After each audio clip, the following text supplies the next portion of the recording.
Smack talking where the legends live and the rookies get schooled in law.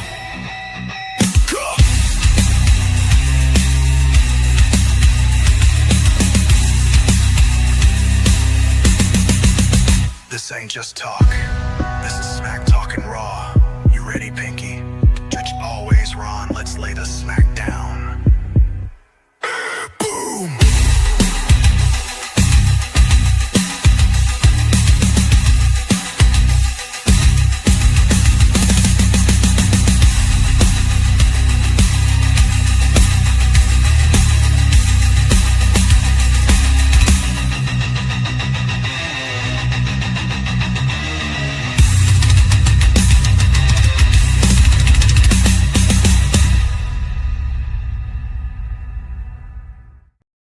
What is going on, everybody? It's another episode of Smack Talking Raw. I'm your boy Pinky. And you know, we got Ronstradamus in the house. What is up? What's going on, Pinky? How you doing, man? Oh, man, I am doing fantastic, brother. We are live again. Sorry, previously I had some PC issues, but I got that all squared away. We are live, and we are going to be kicking it live to the people every week. And PC stands for politically correct issues, my friend. Computer issues. How's your week been, friend? Oh, man. It's been good so far. It's early. It's early in the week, but I'm awake. I'm happy. I'm excited. It's been a good week. I do have some show and tell for you, buddy. Oh, man. Talk to me. What's going on? So I'm you know what I'm wearing today? It's starting to cool down a little bit. I got my Penta. Okay. It's cooled down. This is my first show with sleeves on. So, but I did want to show my I got this in the mail this week. It is a SummerSlam helmet. Whose signatures are on it? So this one is Jacob Fatu. Oh, The Samoan Werewolf. lit. And there's my man Penta. That's what I'm talking about, bro. How did you get that? How did you get that? I sent some money to my wife's cousin Alex, and she and her and my wife's uncle Joey were they were very excited to help get this for me. I told them those were my two dudes. They were already meeting them, so it worked out just great. So they were like, "What do we get autographed?" And I was like, "I don't know. What do they have out there?" And they were like, "Oh, they've got mini helmets." I was like, "That's perfect. I have tons of mini helmets." So I was like, "It just works out great." So I was super excited to get this in the mail and ready to just show everybody a little show and tell. So, man, that's so awesome. That's so awesome. You know, like as being a collector, which some of it becomes like a pseudo thing because like you just kind of get some stuff. But like as you become like I'm looking at your collection now, you got your Funko Pops. Is that what it's called? Yeah. You got your Funko Pops. You got your John Cena Never Seen 17 belt sign, and I'm just checking you out, bro. I'm kind of like getting a little itchy now. I got a draft helmet signed by Nick Benito. I've got a Super Bowl 50 helmet by Von Miller. I got a Denver D, old school Denver D by Terrell Davis, and then the white Denver D signed by Bo Nix. What time do you go to sleep at night? You got to have the code to get in, baby. I don't need no code. I'm gonna come with my artillery and be like, I ain't really gonna shoot you, but it'll look good on camera.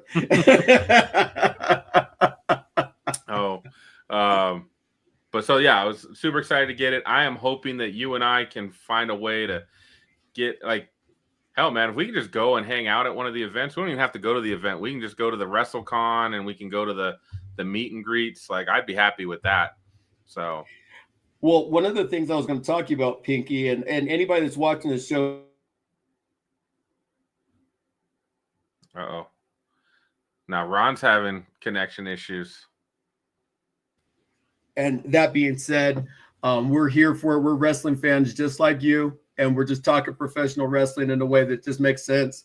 Next year, I want us to put together one of the PLEs that we're going to go to. I don't know if Vegas sounds that great because I think it's going to be overpriced and a lot of things that are associated with it. But I think that we should pick a PLE and let's invite all our guests to come and just be a part of it with us and make it so that we can just make it a one big trip, fan-filled event to where we can have, because some of the best friends that I have right now, I met when I was at WrestleMania.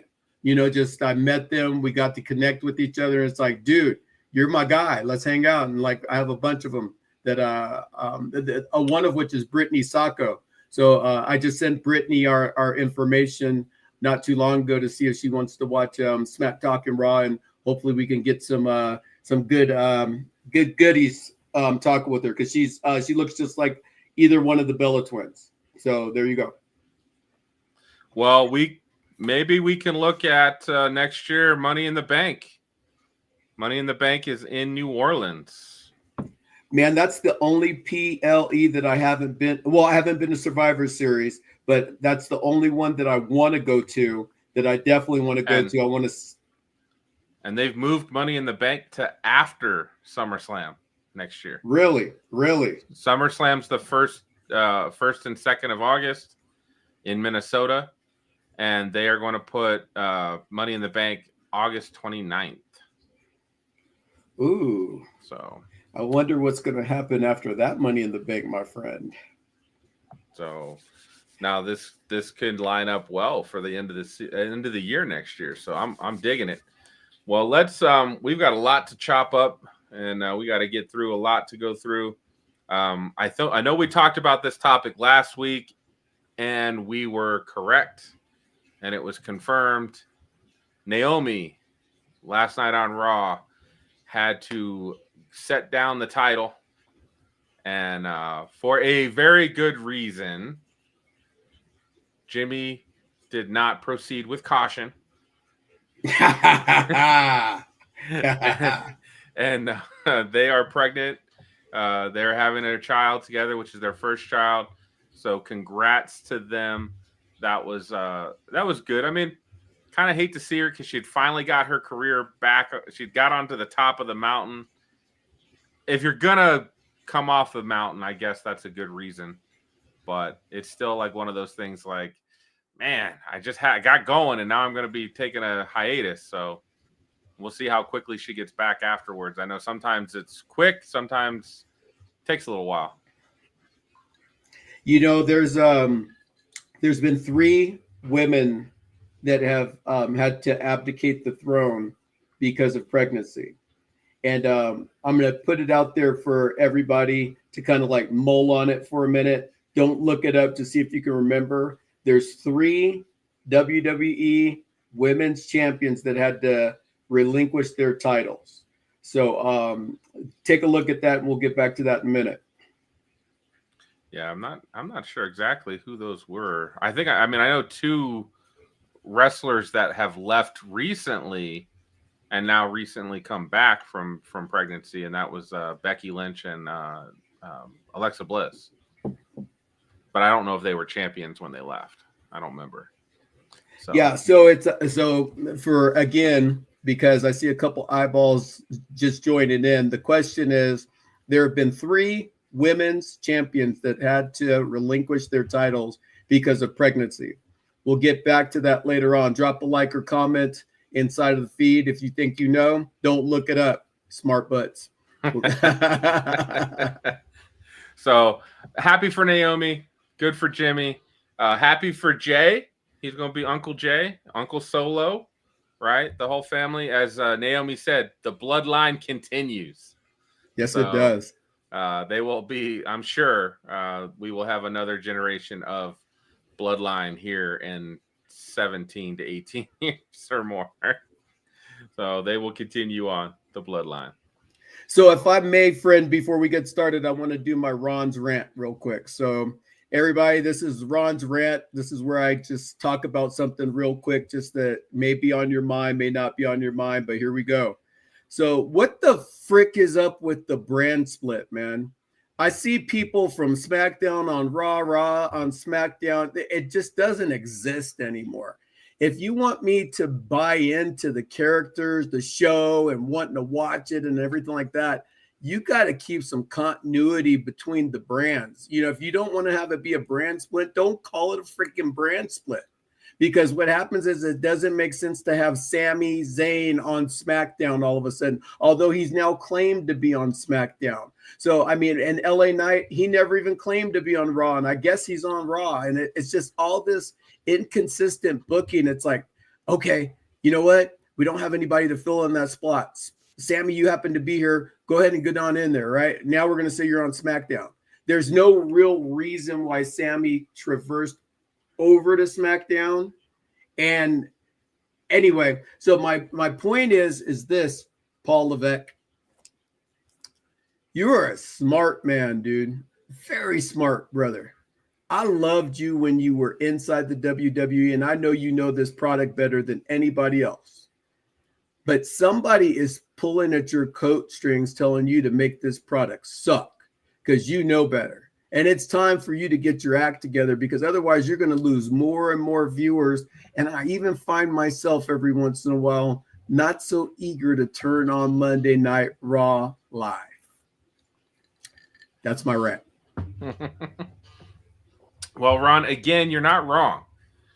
Both brands, I would still say consistently Raw is better than SmackDown, but there's no real consistency of who's on, who's not. You got guys moving back and forth. We didn't have a draft this year. I know normally they'll have a draft and they'll reset the lineups. They didn't do that this year. So, I don't know why they didn't do it, but they haven't done it. So we're going to have to figure out what he's going to work on actually building that brand loyalty too. There's just something about watching Raw. I do think Raw last night was pretty good, right? We'll talk about that. I enjoyed it last night more than I have in the last couple episodes, so it's pretty good.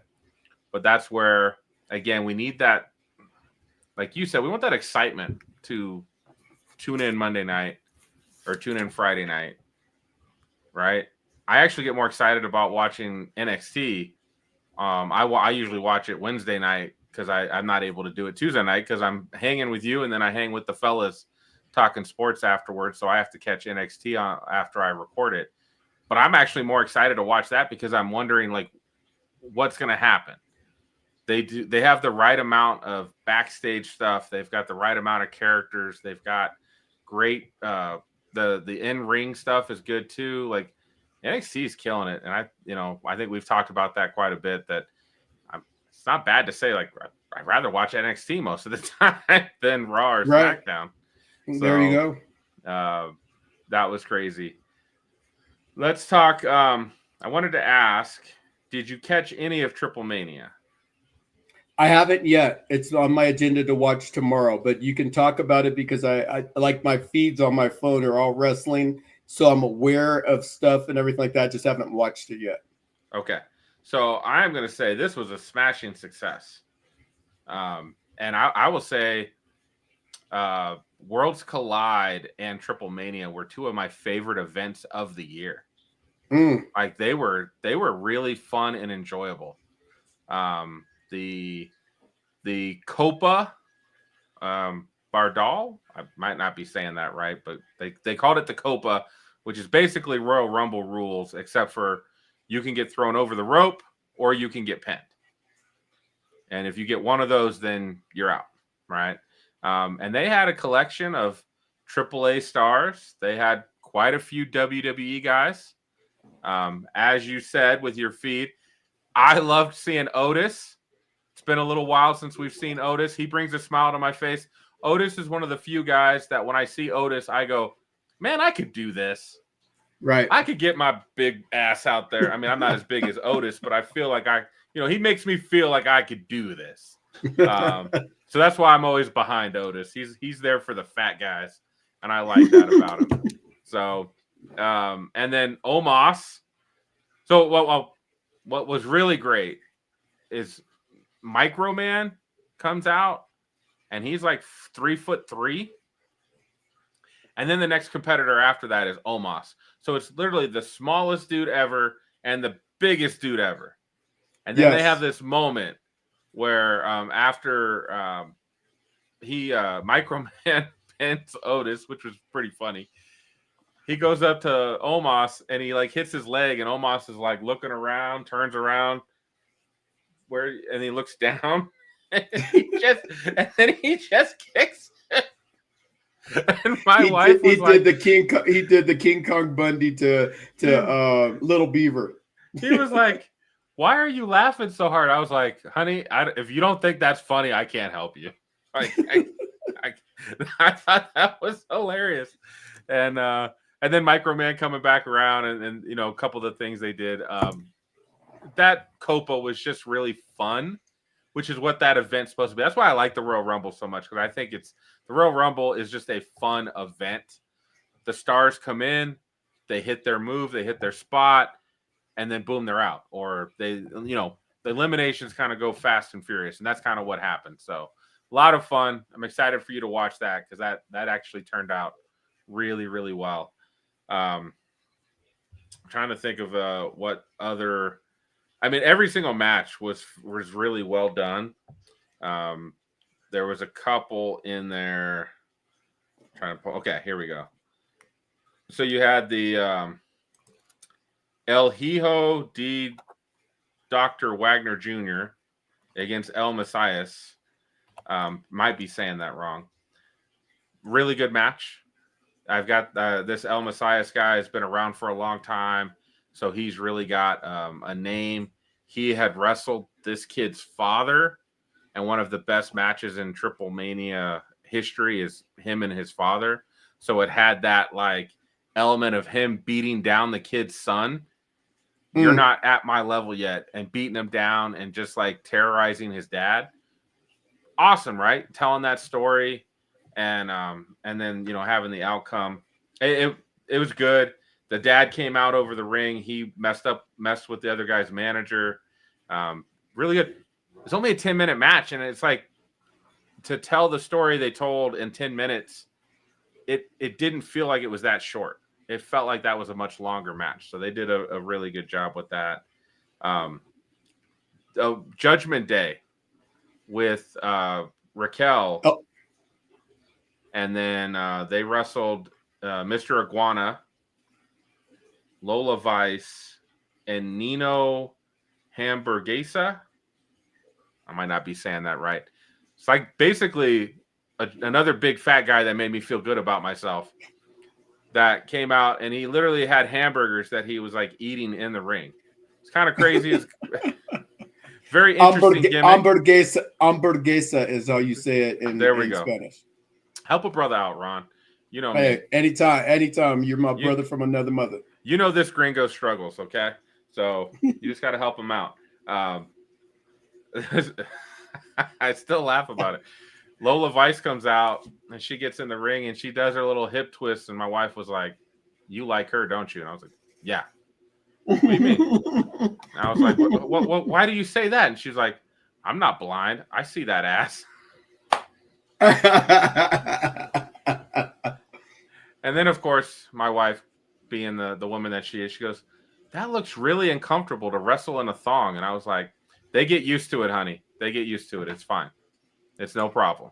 So what you need to do is you need to introduce her to wrestling inside of the bedroom, my friend. Just bring her a little outfit and say, "Hey, tie this on, and I'll put you in a small package." You know, that was we were always more UFC rules. So okay. A little bit more violent. So great match. It was fun. Judgment Day. Finn Balor. God, he is so good. So good. Finn Balor is so good.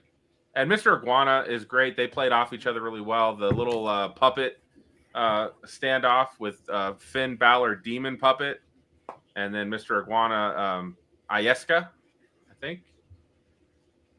I'm not sure. When I get a chance to watch it, unfortunately, you're a little bit on your own on this one, but what my feedback was from a lot of the people that I talk wrestling with, everybody's been super excited about Triplemania, and I never have watched it ever. So I'm really excited about being involved in it, because the thing that I'm really hoping for is that at some point in time, WWE purchases TNA or doesn't, and then there becomes a forbidden door to where we have access to the main two brands being able to filter their people into those two divisions to make it so that it could become like a mini WrestleMania type situation on a bigger scale. Because imagine some AEW talent and WWE talent with AAA members and stuff like that and TNA members all intermingling. That would be outstanding. Right. Absolutely. And I'd be all for it. This intermingling of the Lucha Libres from AAA and WWE stars was fantastic. Everything they did, even Natalia got involved with two of the luchadors, and she was natty, and she was a badass. It was awesome. Like that, it was great. And then the main event was another one of those matches that I think for sure, at the end of the year might be on the top 10 because El Grande and Ludwig is killing the El Grande character. I don't know if I want to give it back to Chad Gable. Like Ludwig can just be it. Like he comes out to the ring singing in Spanish his song. The crowd was going nuts. It was awesome. He was him, Dominic Mysterio, Dragon Lee. All three of those guys are WWE guys in the main event. Yes. And then El Hijo del Vikingo, who was on Raw last night. If you watched Raw, he showed up on Raw. Yes. When he hits the finisher on Dom and he does like this flip, I just like, I'm in awe. I don't know how you can rotate your body that many times from the top rope to the mat. Right. That many times. Like, how is that possible to get your body moving that fast? Crazy. So I'm excited to have you watch that match because that match was just fantastic. Well, tomorrow night I got a date with it, so I'm like ready for it. Let's go. It might not be as good as the El Vikingo triple. I think it was a 4-way back at Worlds Collide. That one was really, really good with Chad Gable in the match. That one Chad Gable was outstanding in that match, friend. He was like really, he was outstanding in that. He was. So I think this one is maybe a little bit below that, but they still stepped up. And based on this, we have another Worlds Collide coming September 12th. So they're where's it going to be? This one's in Las Vegas. So they're doing it wherever UNLV plays basketball, I think. The Pavilion, I think it's called. So they're hosting it there. So that should be really fun. And the main event is already Dominic Mysterio versus El Hijo de Vikingo. So that should be a really good match again. I think that should be a crowning of Dominic Mysterio as the champion. And what I really love about the partnership that we've got going on, and this goes along with the partnership with TNA, is it allows these guys to move around. We don't have anything current for you to do right now, Dom. We could keep having you mess with AJ Styles, but we don't want that to get old. Go over here and mess with the Luchadors and AAA and bring that brand up. Help bring more spotlight on that, right? Great.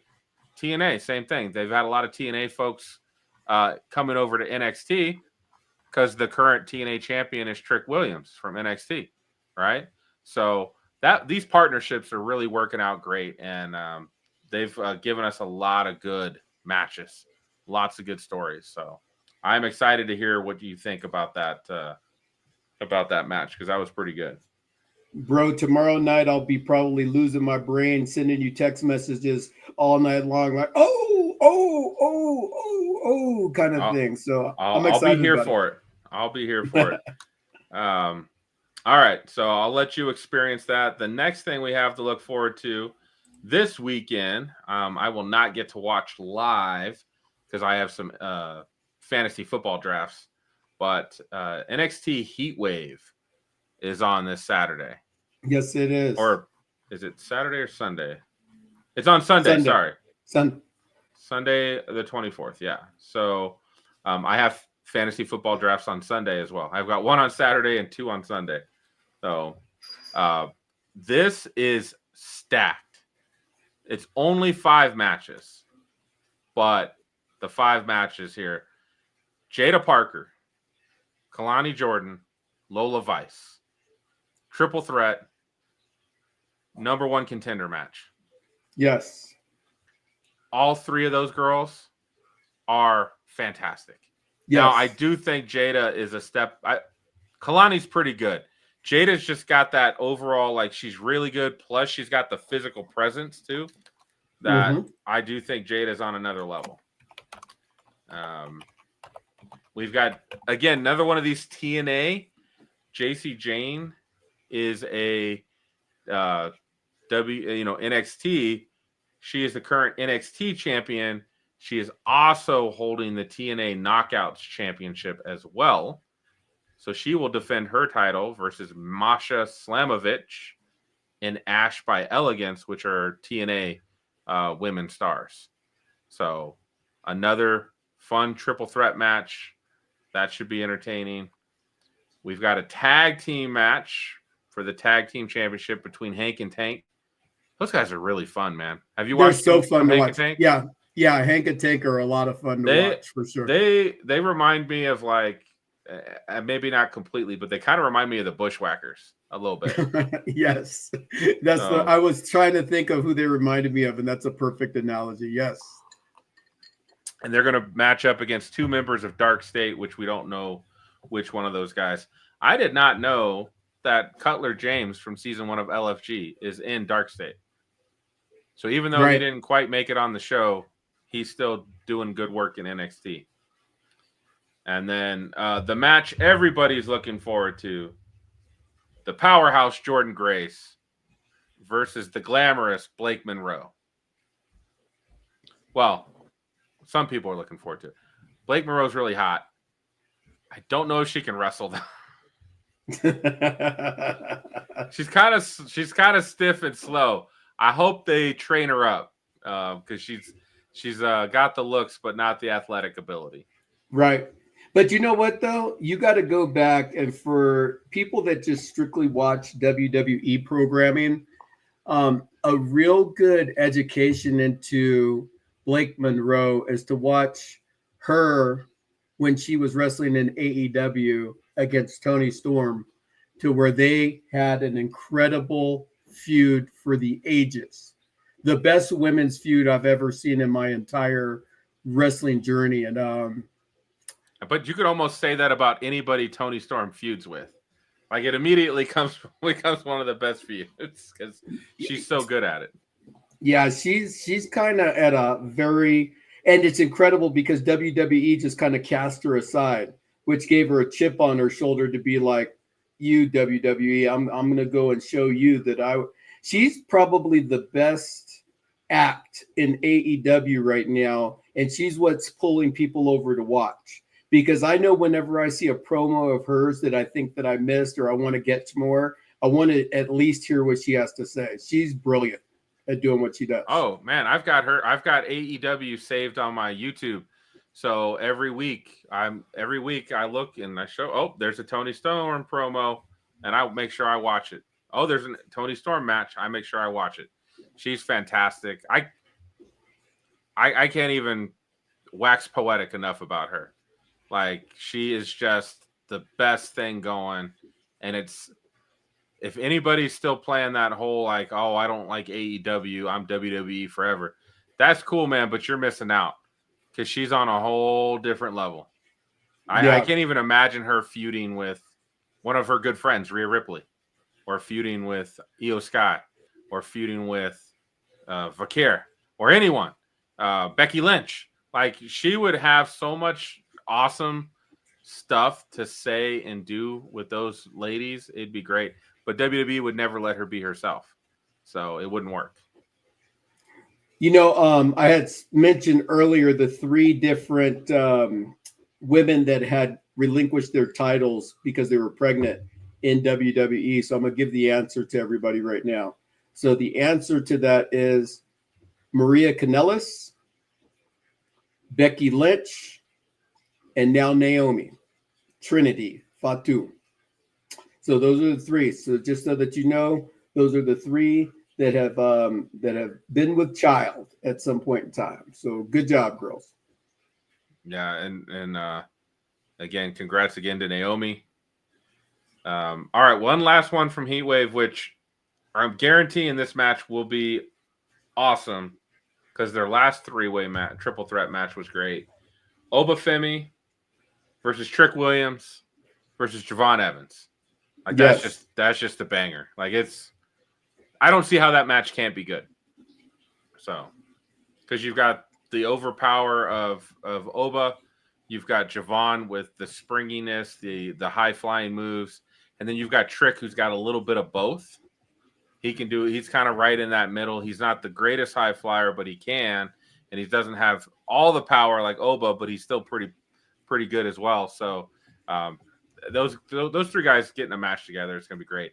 I'm hoping at some point Jasper Troy smashes the party at some point. I was kind of sad when I looked at this and went, "Where's my guy? Where's Ethan Page?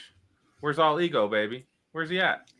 Oh, and Ricky. So my prediction for this match is that Javon Evans is going to be your new champion, and that Jasper Troy is going to be the one that causes that, which is going to create a feud between Obafemi and Jasper Troy for the ages. That's going to be an absolute barn burner.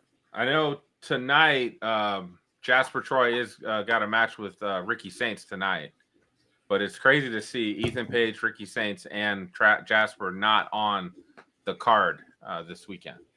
So kind of interesting. All right.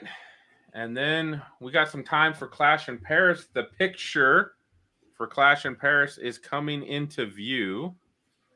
We had another match announced last night, and I'm thinking this is because it's overseas, but the one that got released last night, which might be one of the openers, Sheamus and Rusev, and they're in a good old-fashioned Donnybrook match, which is that just an Extreme Rules match? Is that they just call it a Donnybrook because it's got Sheamus in it? Is that how it works? Bro, you know what? If you want to put a good match together where people are like wanting to watch and be it, you got to have it be. They've fought how many times on Raw in the last 7 weeks? Like 9, 10, 11, 25? They've fought quite a bit lately. So it's like I'm not really looking forward to it, but hopefully somebody gets executed in this match. You know what I mean? So that they never have to fight each other again. I'm like over it. Like Rusev and Sheamus should be a lot better than what it is on TV at this point. But if it's going to be a Donnybrook, maybe that's a little bit bigger than an Extreme Rules fight. Maybe it's somebody gets a fingernail cut off or something like that. Let's hope for something good for sure. Oh, okay. I just made sure I clicked on the button.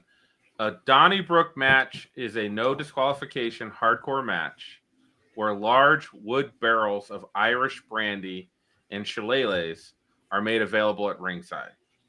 So, brandy? Irish brandy. That's what it says.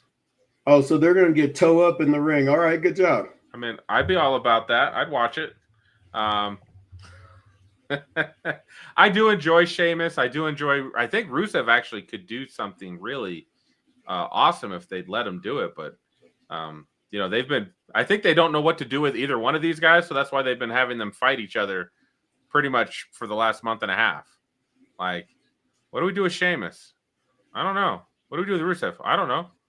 Well, they're both big guys. Let's have them fight each other. Okay. They used to be friends. Let's have them fight. According to Adam Pearce, this is the last time. We shall see. We shall see. And then we got the Tribal Chief versus the Tribal Thief made official. Roman Reigns and Bronson Reed. I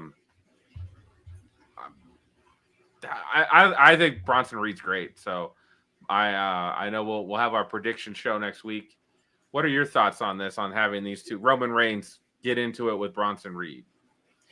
You know, I'm really excited about seeing where they go with this Seth Rollins group.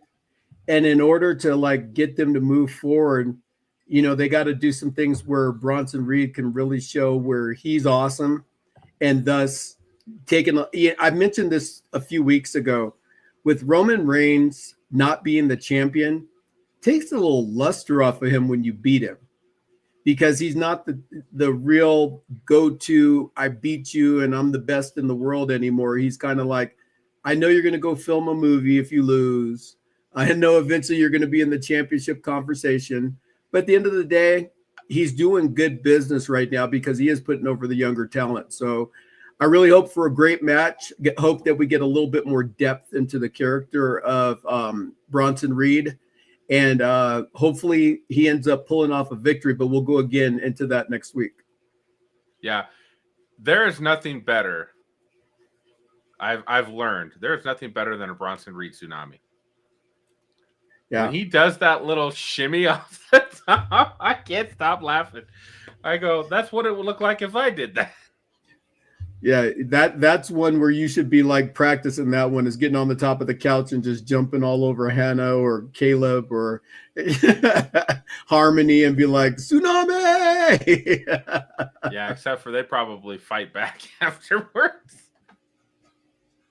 Once they get the movement back in all their extremities. That's where you got to leave your hands up, like when they sack somebody and they lay over the quarterback and they're like, yeah, I feel all my weight right now. So that should be a fun match. Roman, I think you're right, man. Roman doesn't have quite that same luster, but he's also at a point in his career like he can come in, lift ticket sales, people still want to see him. Then he can go away again for 3 months, and then people are excited when he comes back, right?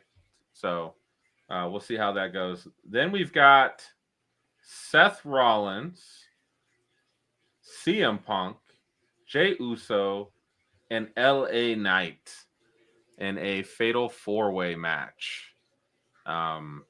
Which, again, most likely Braun Breaker will come down. Most likely the Oracle will show up at some point.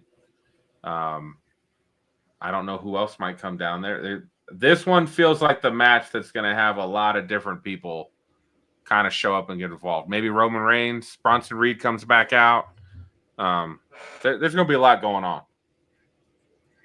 Seth retains. We're not there yet, but yeah, okay. Yeah, Seth retains. It's one of those that in that environment, it's just one of those things to where to move the storyline forward with the vision that they get into a position to where they win. But what I like about it is that you're giving LA Knight a chance to be in the main spotlight. You're getting a chance to really showcase Seth as a fighting champion. CM Punk gets another crack at the title. The one thing that bugs me about CM Punk right now is that he's 47 years old.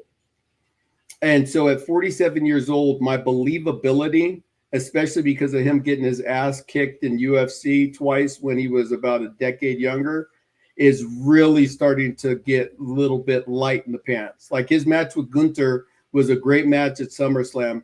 However, he didn't necessarily carry that match. Gunther did.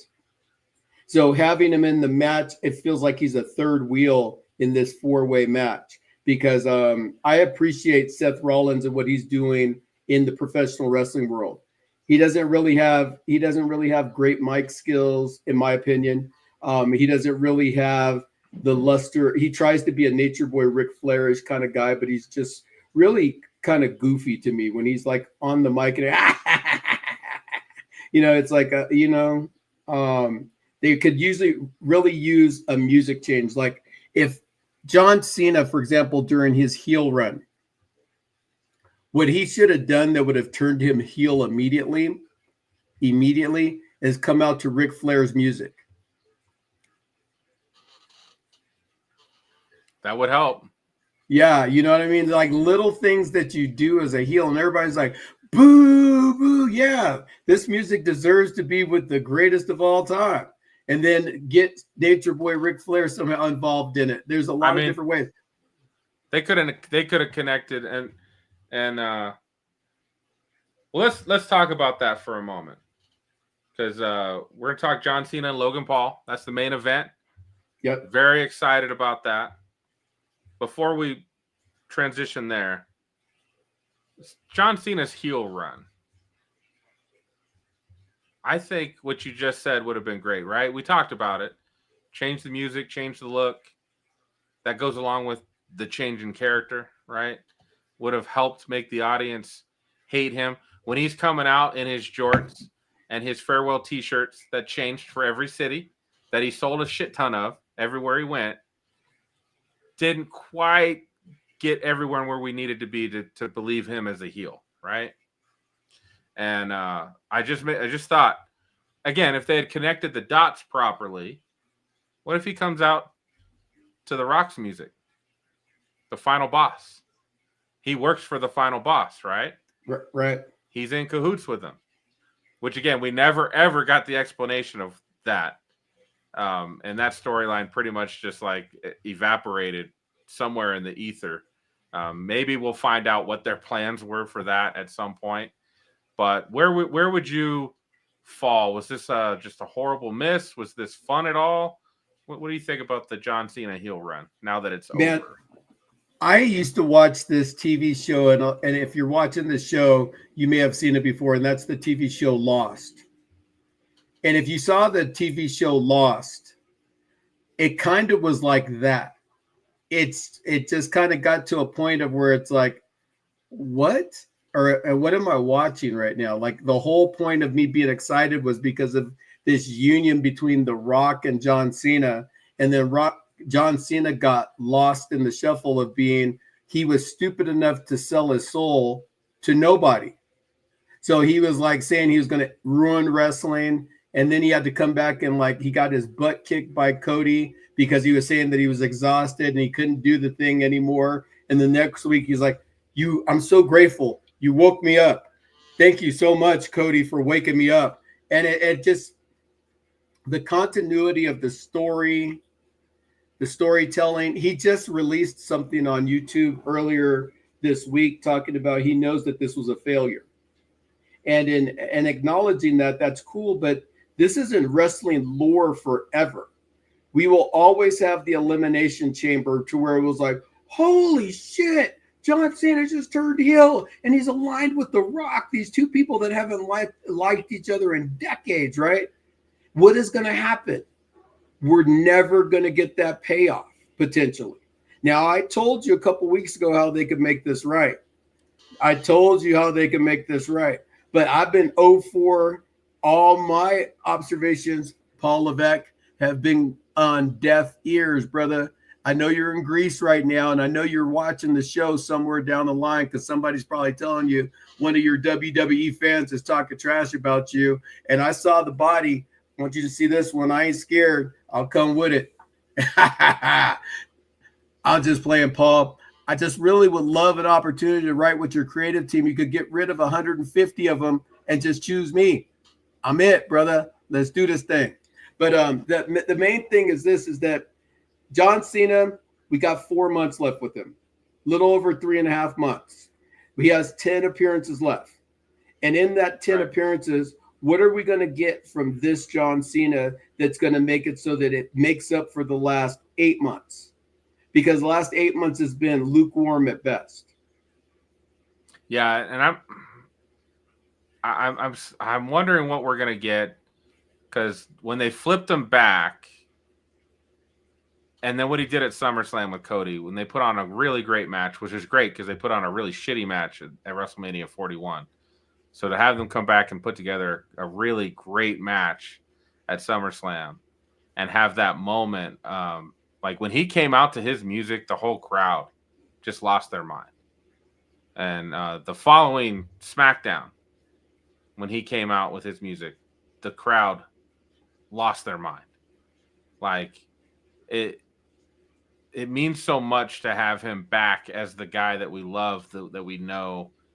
Unfortunately, the story they told fell apart. Yes.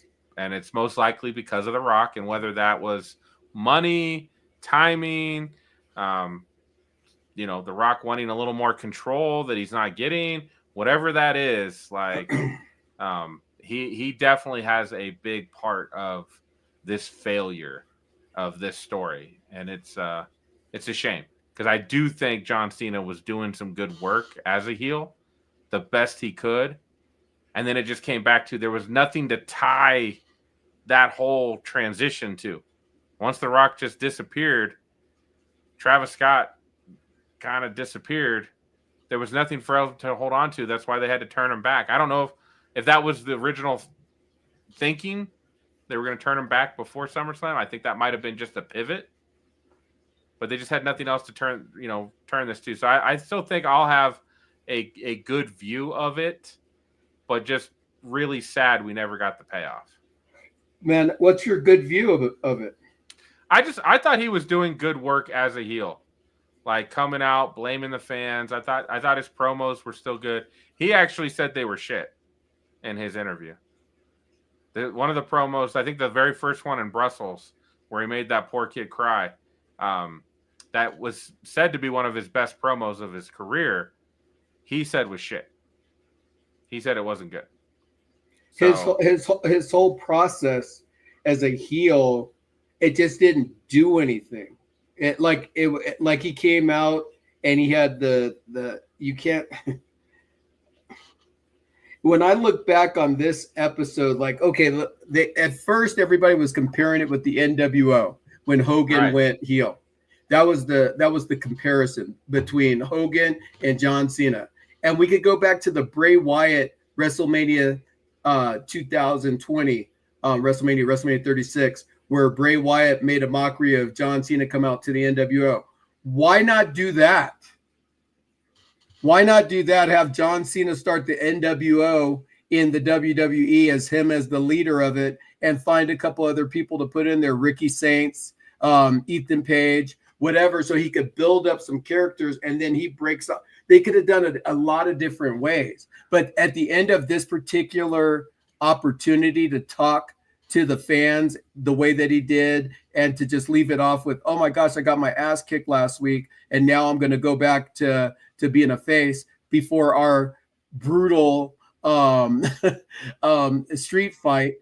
It just didn't make sense, bro. And we can justify it any way we can or whatever the case may be. But at the end of the day, the reason why we love professional wrestling, or the reason why I love professional wrestling, and the reason why most people love professional wrestling, is there's something that makes me feel good. Whether I'm watching the bad guy that's kicking somebody's ass and I'm like, dude, I wish I was that bad guy because I wish I could kick that guy's ass. Or I'm the good guy and it's like, this guy's been antagonizing me for a while, and I love the fact that I'm not being antagonized. I got the courage to finally beat him. John Cena didn't accomplish either one of those in this thing. And when you look back on this a few years from now, you will completely agree. Right now, you're going to see I'm not wrong, but you're going to completely agree with me and say this was shit. I might not be that negative, Ron, but you're not wrong. I will remember John Cena and CM Punk. You know, the John Cena doing the pipe bomb segment, CM Punk the following week doing the rap on him. I'll remember the Randy Orton match. I will remember. I'll remember Cena coming out and telling Cody, "Oh man, I can't make it to SummerSlam. I got to film this movie at Netflix." And then Cody putting through him a table and signing his name. I'll remember some of those moments. But yes, it's a failure at the end of the day. It's a failure. And it's unfortunate that he will have to live with that, because I know that's not how he planned things going this year. Right. So I just got a question for you, Pinky, because I know recently you just met John Cena. I want you to be honest. Did you look at John Cena in his eyes? Of course.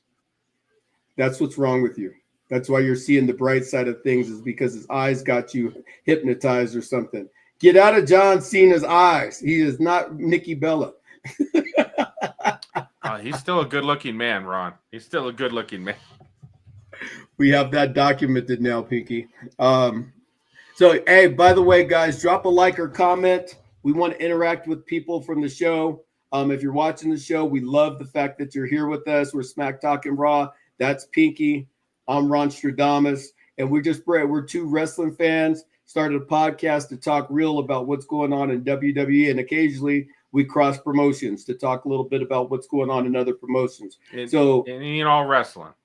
Yeah, any and all wrestling. So Pinky, you got the last one on John Cena and Logan Paul, and we got 10 minutes to go. All right, and I've only got one more topic after that. So I think we talked a little bit last time. I'm just tired of all the internet hate on this match. I don't know why people are hating on this. Who else do you want John Cena to face right now? I mean, I maybe Drew McIntyre, I guess, is out there. The internet community is still kind of asking for Edge to come back for a match. I don't see that happening. He just re-signed with AEW, and I don't see them cross promoting. So who else do you want him to match? Who of the young guys can we have John Cena help continue to build up, right? Who else is a better opponent at this point? I mean, they still have the feud with him and LA Knight from a couple years ago. And LA Knight's not a young dude. He's 40, almost 41 years old. You got Braun Breaker, who, even though John Cena and him don't have any beef, that's a natural passing of the torch kind of situation. And I think it would be real nice to see John Cena versus Seth Rollins, because Seth Rollins broke John Cena's nose a few years ago. And to come back and to tie that all together, just like Drew McIntyre, he is a beast. A lot of people don't give Drew his just due, but that dude is solid in the ring. He's athletic. He's mobile. He does all the things, and John Cena is not that. So Drew McIntyre put on a match against John Cena would really be a bad reference to John. It would be like Brock Lesnar coming back, of which I'm also looking at things like, what opponent can you put him in with? I don't want to see John Cena lose the rest of the year at this point. I'd rather see him have a couple more wins and win the right way versus the, earlier in the year where he pretty much won by cheating, right? To match his heel character. So now I want to see him win straight up, right? Logan Paul can eat. We talked about it. Logan Paul can eat that pin, and 2 months from now, when he comes back at Survivor Series, we won't care that he lost. He'll still have his shine. He'll still have everybody booing him, and he'll still talk junk to everybody. It's all good, right? So I just don't see if there's a lot of opponents that, like even with Braun Breaker, if Braun Breaker and John Cena get together, Braun Breaker should win, but I don't want to see that. I want to make up. I'll be honest. I want to make up time for the 8 years that Vince McMahon kept having him show up and losing to Austin Theory, getting his ass beat by everybody. Like that just made no sense. He's the biggest draw, and you bring him back for something, and you just have get his ass kicked for what? What good did that do? Austin Theory whooped him. It didn't help Austin Theory. He's like out of here. I don't even know where he's. I don't even know what he's doing. They've taken him off the roster, but I think he's going to come back. Austin Theory is one of those guys that he has the look. He does have pretty good work ethic. I think that he has the stigma of being Vince McMahon's boy. So they need him to go do something else for a while. All right. So we will do more of the predictions, although you already picked Seth Rollins, but we'll do more predictions next week on Clash in Paris. So usually these are 5 to 6 matches. We've got 4 announced so far. Now that Naomi has relinquished the title, what would you do with this, Ron? How would you set up the next women's champion? I have Io Sky and Rhea Ripley fight in the next week or so for the number 1 contender, and the winner of that match meet Stephanie Vaquer in Paris. Okay. Do you believe Stephanie Vaquer, since she has this championship match, will leave Paris with the belt? We'll find out next week. So I am super confused. Because after she won that women's match to win the number one contender at Evolution, she has not really been on at all, except for these couple little backstage things that she's done. And that's it. Why has she disappeared? Why is Julia disappeared? She's the U.S. title champion, right? Bad booking. Just to me, you brought these women over. They're your biggest stars. You've obviously found a really good way to use Roxanne. We see Roxanne do shit every single week. Every week. I'm getting a lot of Roxanne. I like Roxanne, so I'm not minding that. But I think Julia and Stephanie Vaquera could be on a whole nother level that I see Roxanne in the ring being that way, like her character that much, to look at her as like that next superstar. But Stephanie Vaquera, she's kind of gotten a lure on her own that I think that Triple H and the writing team are trying to tame her down a little bit, because she's so high up there that they don't want to like dull down everybody else. Because you got Becky Lynch still, you got Rhea Ripley, you got Liv Morgan, you got all these other challengers, and you don't want to make Stephanie so big to where she outshines all of them. So they take her off TV for a little bit, potentially, just so that they can get a little luster off, so that if she does win the title or doesn't win the title, it doesn't break the bank. And I know you we talked about it last week. I know you didn't like the Netflix Unreal show. There was a quote from Hunter, Triple H, on the show that did bother me. It rubbed me the wrong way. He was talking about Cody Rhodes. And he was talking about, you don't put Cody out there too often, so then the crowd enjoys it when they do get to see him. And I was like, that's kind of counterproductive in my mind. That if I've got my quarterback, I've got that guy that fans are paying to see. I want him out there. He may be not a match every week, but I want to make sure the fans get to see him, because that's why they're coming out. Right. They want to get some interaction with the champ, or they want to the see person. Cody, right? Yeah. And so far, Cody doesn't have a match in Clash in Paris. I know. It's kind of funny. I think maybe he's going to be on Raw. I'm pretty sure he's on Raw. But on the poster, it has Penta. It's front and center on the Clash in Paris poster. He ain't got a match. I'm pulling it up right now real quick. Gunther's on it. Tiffany Stratton's on it. Jacob Fatu's on it. Rhea Ripley's on it. Bianca's on the poster. None of them have anything to do on Clash in Paris, unless they're going to put them on SmackDown or Raw. Like, they're not currently booked for anything, and they're only going to do probably 5 or 6 matches. There's probably only one match. The women's championship match is probably the only one that's going to be on there. Pretty crazy. All right, Ron. Did I lose you? Ron freeze up on me? I think he froze up on me. We're going to have to talk about his internet connection.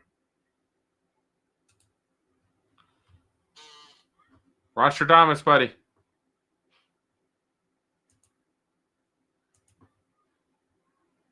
All right. He's out. He'll come back. So I'm finishing up the show. My boy is not here, but Clash in Paris, NXT Heatwave. We've got some interesting events coming up. Go check Triplemania out on YouTube. That was well worth a watch. Worlds Collide will be September 12th. We got a lot of things going on. So hopefully my boy Ron will come in to finish the show, because we got to do it right. But I am excited for Stephanie Vaquera. I hope she leaves Paris with the belt. I don't know how they're going to make that happen as of yet. I don't know if they know what they're going to do yet for that. But we got to get her back in. We got to get her the title on her and strap that rocket to her and get her, because she is the next gigantic superstar. She is going to be huge. So Where is my man? Where did he go?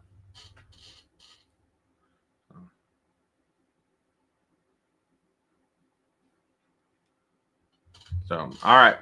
Well, I will just, at this point, we're about an hour in. Thank you guys all for hanging out, talking some wrestling. Please like, comment, subscribe. Let us know what topics you want to talk about. You want to talk about wrestlers from the past. Ron loves that. He is a historian of wrestling. And, you know, if you don't like what we're saying, we got 2 words for you. Suck it! See you guys next week.